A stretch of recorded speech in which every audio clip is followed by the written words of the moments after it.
Alright, what's up fellas? In this video I'm going to tell you exactly how to make money from the upcoming fight between Conor McGregor and Michael Chandler.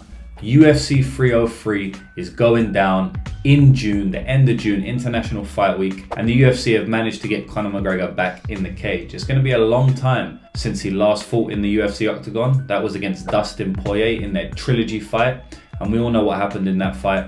Conor came out looking, I'm not going to say his old self, but he was implementing a lot of his old tricks with the kicks, with the karate stance. But he broke his leg in that fight late in round one. I think the tides were turning anyway, but he broke his leg, and obviously doctor stoppage, we all remember that. Doctor stoppage! He lost that fight. That was 2 losses in a row. It's been a long time since McGregor lost 2 fights in a row in the UFC. I think actually that was the only time in his UFC career that he's lost 2 fights in a row.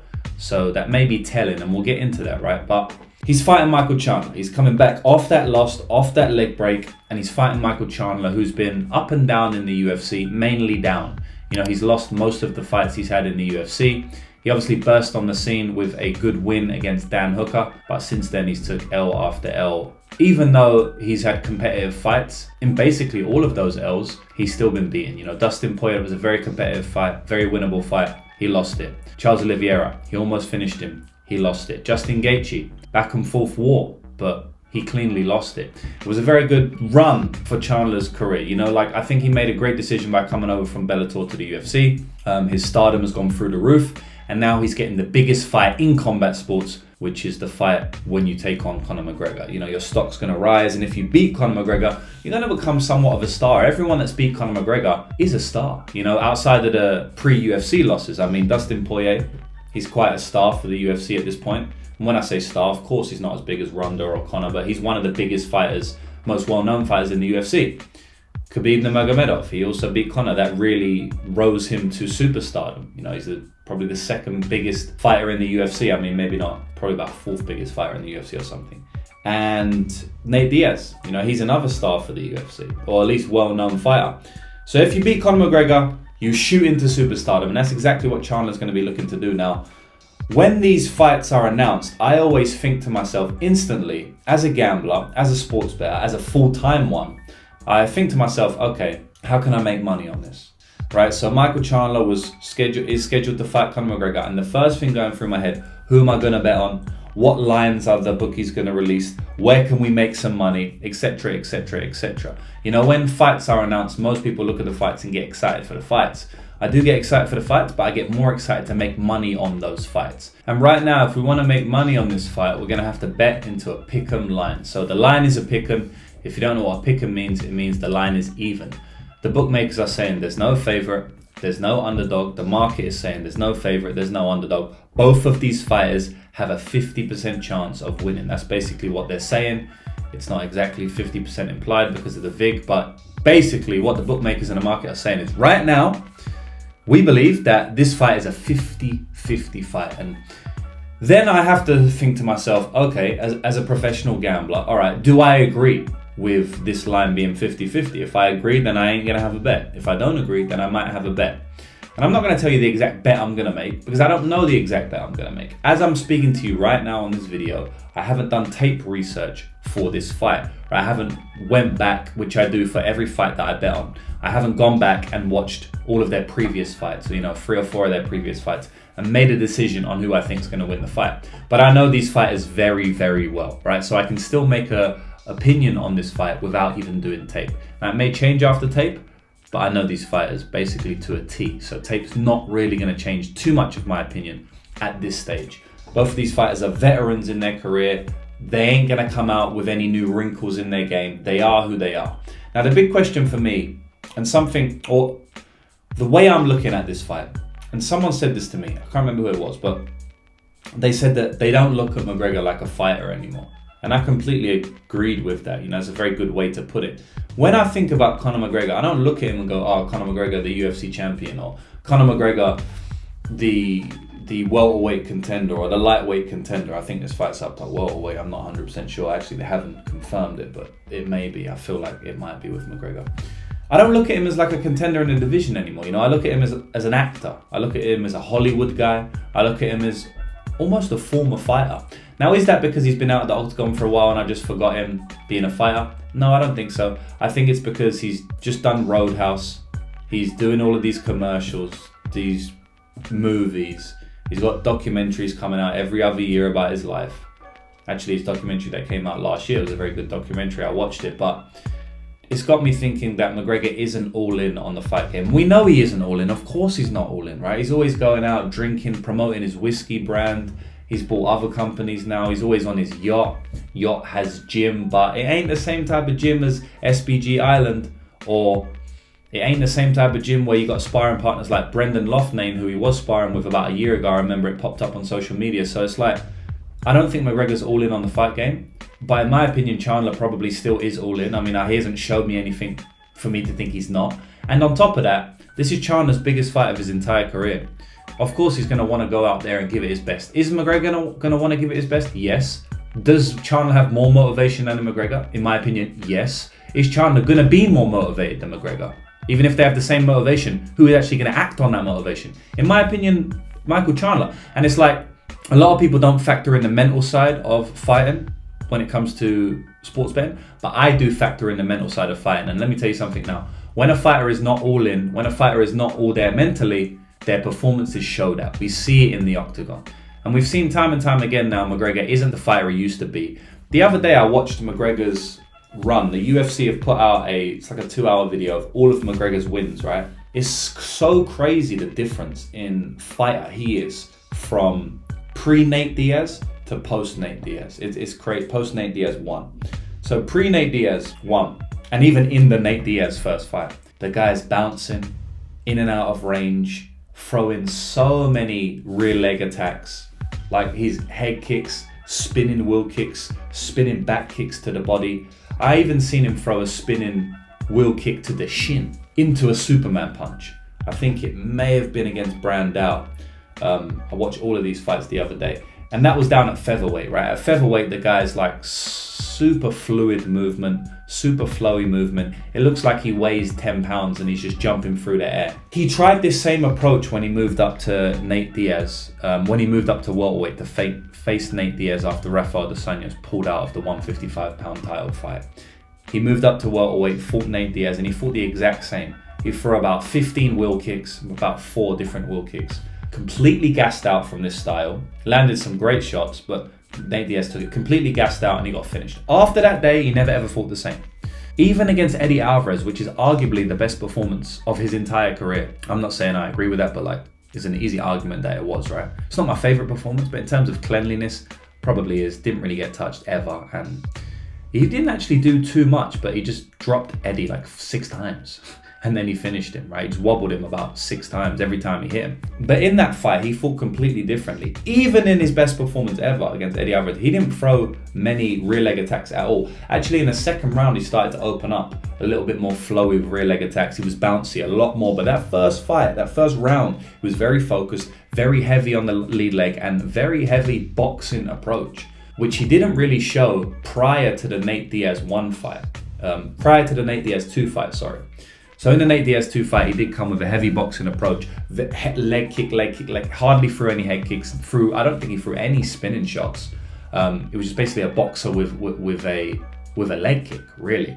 And it done him well in that fight, right? He conserved his energy and he won the fight. But basically what I'm trying to say is since that Nate Diaz 1 fight, his style completely changed. And he tried to bring back the old style against Dustin Poirier, and it didn't work out that well for him. Now, I need to go back and watch tape on that fight. I know it was kind of competitive, but in my opinion, Dustin was turning the tides. The durability is gone for Conor now. And I know I'm basing a lot of this on Conor, this whole breakdown on Conor, but I do think that we need to speak about Conor McGregor. Basically, the fight comes down to him. Let me tell you something now, man. If Conor comes back out looking like his old self, which he ain't going to do, but if he does, he's going to murk Chandler, man. Chandler's a tailor-made matchup for him. Chandler doesn't have a great chin. He's a boxer. He's very open on the feet. He is dangerous on the feet, but he's very open on the feet. These type of fighters are easy for McGregor to beat, man. McGregor's been beating these type of fighters his entire career. McGregor has fought stocky wrestlers his entire career. Chad Mendes is a similar matchup to that Michael Chandler. Eddie Alvarez is a similar matchup to Michael Chandler. I mean, it's not that much different. And so I think this is like a tailor-made matchup for McGregor to win. And I think it's basically the only fight in the top 10 that he can win. Now I have to go back and look at the rankings. Maybe there's one or two, but I honestly think at this point in time, there's a big reason why the UFC are making him fight Michael Chandler and not Dustin Poirier again, or Sarukian, Charles Oliveira, Fiziev, Gamrot, any of these fighters, right? Because he's going to get murked by all of them. But Michael Chandler presents a stylistic matchup that is winnable for Conor McGregor. Is he going to do that? That's a whole nother conversation, but I do think it is winnable. Whereas, like, I don't think he has a winnable fight against Fiziev. Like, probably not, man. Like, that's not winnable for him. He just doesn't have the durability. What it comes down to this time with Conor McGregor, obviously it's the motivation, it's the mindset, but how that manifests itself physically on the octagon. Because the only reason the mental affects the fight is because it manifests physically, right? So, like, if you're agitated, if you're worrying, if you're scared going into a fight, which a lot of fighters are, a lot of fighters openly speak about it. Well, it's not actually that you're scared is the reason, like, you get knocked out or something. But being scared manifests physically in your body. Now you are a little bit hesitant to throw your strikes. You tense up when the fighter throws a shot at you. So if you tense up, you're more likely to get caught with something because you ain't in that flow state, right? So the mental manifests physically, and obviously that's what causes losses. And I think that things that I've seen to be manifested physically with McGregor is a lack of game plan. You know, we see that, and I guess it's not really a mental thing, but it seems like McGregor has a lack of like in the Diaz 2 fight, he had a big game plan. He had a game plan there, right? Even in the Eddie Alvarez fight, he had a game plan, but in the Dustin Poirier fights, I didn't see too much of a game plan for Conor McGregor. It's kind of just go out there and knock him out. But the thing is, if that doesn't happen, then he gets finished himself, which happened in both Dustin Poirier fights. So I think it's a tough matchup for McGregor because not only is he not there mentally, but physically things are starting to go as well. Like the durability, you know, I've mentioned that a few times, but we've never seen McGregor knocked out before. And then in Dustin Poirier's second fight, he gets knocked out clean, unconscious. It was a brutal knockout, man. And then Khabib drops him, you know, and he wasn't that hurt there, I guess, but Khabib was a long time ago now. I think if the McGregor that fought Khabib probably would beat Chandler, but this is not that McGregor anymore. This is 4 or 5 years ago. So I think that, yeah, the main thing is the durability, man. Like, his durability ain't there. It seems like when he gets hit by Poirier, and this is the only fights we can really go on. We can't speak about his Eddie Alvarez fight. I mean, it's a long time ago and he doesn't look like that anymore. We can really only speak about the 2 fights against Dustin Poirier, and that's a solid 12.5 minutes of data we have there. So that's a decent amount of data. And it seemed like every time Conor hit Dustin kind of ate it. But every time Dustin hit Conor, it wobbled him, it troubled him. It looked like it was a significant shot, right? Even like a little jab or something. Like, we could tell that Conor wasn't taking those shots well. Conor used to have one of the best chins I've ever seen in MMA, man. Go back and watch his UFC featherweight fights. The guy's getting tagged by everyone he fights. He's very open to be hit. He's very, very hittable, Conor McGregor, which people just don't know. I guess it's just because, you know why people don't know he's hittable is because his chin is so good, you don't even realize he's been hit, right? That's the physicality difference he had at featherweight. But he is very hittable, and he always was, but he used to be able to take it easily, tank damage and walk forward, but he ain't doing that anymore. Now when he's getting hit, it's wobbling him. Up at 155, up at 170, he doesn't have the durability, he doesn't have the size advantage, he doesn't have the physicality advantage, he doesn't carry the power the same way he did in 145. He still hits hard, he doesn't hit as hard as 145, comparatively, right? So it's a 50-50 fight. Me personally, I'm gonna look to an under. So, you know, I've done this whole breakdown. You might be thinking, James, you know, the title of this video is how to make money on Conor McGregor versus Michael Chandler. You ain't really told us how to make money, you just gave us a breakdown. Well, that's true, but I'm gonna tell you how to make money now. We're gonna look to, and I can't tell you fully because the odds are not out for this yet, but we're gonna look to play some form of under. This fight is not going to decision. The fight does not go to decision should be minus 10,000. You know, if the fight doesn't go to decision, it's minus 500, which I don't think it will be, it'll probably be more. But if it's minus 500, massive value on that line right there. Massive value. I mean, I'd say that this fight is 95% to end inside the distance. These fighters are not going 5 rounds, right? So you can just bank on that, throw that in your parlays. I think that's going to be clean. Obviously, odd dependent. We have to see the odds. But maybe we look at under 1.5, which may be even money. Might be plus 100. We don't know, right? Under 2.5 rounds. I don't think they're going to give it to us as a nice price, but maybe we might get something. I mean, who knows, right? We might get like a minus 200 or something. That's pretty clean in my opinion. So I'm going to look to some form of under. I'm going to look at some form of inside the distance. Instead of playing Conor McGregor money line at even money, play his KO at plus 160 or whatever it will be. I don't know. The bookers are sharp these days, maybe it's plus 125, but there's ways to play this to make more money, and that's always going to be looking to play this inside the distance. I'm always going to be looking to play this inside the distance. I personally don't know who's going to win. I need to do more tape. I need to look into it. I think Chandler can just take him down and beat him up, honestly. I think Chandler can finish him on the ground in round 1. I think Chandler can knock him out on the feet, whereas I think McGregor can only knock him out on the feet, but McGregor's chances to knock him out on the feet are way higher than Michael Chandler's chances, I think. So that kind of evens out Michael Chandler's wrestling path as well. So I do lean to it being a 50-50, but that's it, boys. I ain't gonna break the fight down anymore. This fight basically was a breakdown of Conor McGregor versus Michael Chandler. Very excited for this fight. Can't wait for this fight. I'm gonna obviously do more breakdowns as we get closer to the time, but for now I'm gonna leave you with that. I think this fight really comes down to Conor McGregor. We know what we're getting with Michael Chandler, but McGregor's still a bit of a wild card. I mean, at the end of the day, in that trilogy fight, he fought Poirier complete opposite to how he fought him in the second fight. So there's still a bit of a wild, and that was McGregor's last fight. So there's still a bit of a wild card to Conor McGregor. He's still very athletic, very explosive. He could most certainly land on Chandler's chin. And like I said earlier in the breakdown, Chandler does not have a great chin, man. And there's a reason that he's been given Conor McGregor for International Fight Week. They want McGregor to win, obviously. They want to put him in there against the upper echelon of the division, if not for a title fight.